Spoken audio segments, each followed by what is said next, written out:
ദിയ കൃഷ്ണയുടെ സ്ഥാപനത്തിൽ നടന്ന സാമ്പത്തിക തട്ടിപ്പ് കേസിൽ ക്രൈംബ്രാഞ്ച് കുറ്റപത്രം തയ്യാറാക്കി.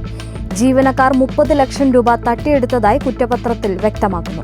ദിയയുടെ അറിവില്ലാതെ സ്ഥാപനത്തിന്റെ അക്കൗണ്ടിൽ നിന്ന് സ്വന്തം അക്കൗണ്ടുകളിലേക്ക് പണം മാറ്റിയ ശേഷം ജീവനക്കാർ ഇത് പങ്കിട്ടെടുക്കുകയായിരുന്നു. സ്ഥാപനത്തിലെ ജീവനക്കാരികളായ ദിവ്യ, രാധാകുമാരി, വിനീതയുടെ ഭർത്താവ് ആദർശ് എന്നിവരെയാണ് കേസിൽ പ്രതി ചേർത്തിരിക്കുന്നത്. ദിയ കൃഷ്ണയുടെ ആഭരണക്കടയായ OBOCയിൽ നടന്ന സാമ്പത്തിക തട്ടിപ്പ് കേസിൽ കുറ്റപത്രം ഉടൻ തന്നെ കോടതിയിൽ സമർപ്പിക്കും.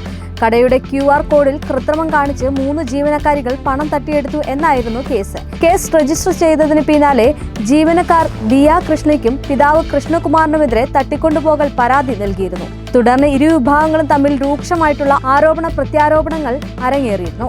ജീവനക്കാർ കൃഷ്ണകുമാറിനും കുടുംബത്തിനുമെതിരെ ഗുരുതരമായിട്ടുള്ള ആരോപണങ്ങൾ ഉന്നയിച്ചപ്പോൾ കുറ്റം സമ്മതിക്കുന്ന ജീവനക്കാരുടെ വീഡിയോ പുറത്തുവിട്ടുകൊണ്ട് കൃഷ്ണകുമാറിന്റെ കുടുംബം ഇതിനെ പ്രതിരോധിച്ചിരുന്നു.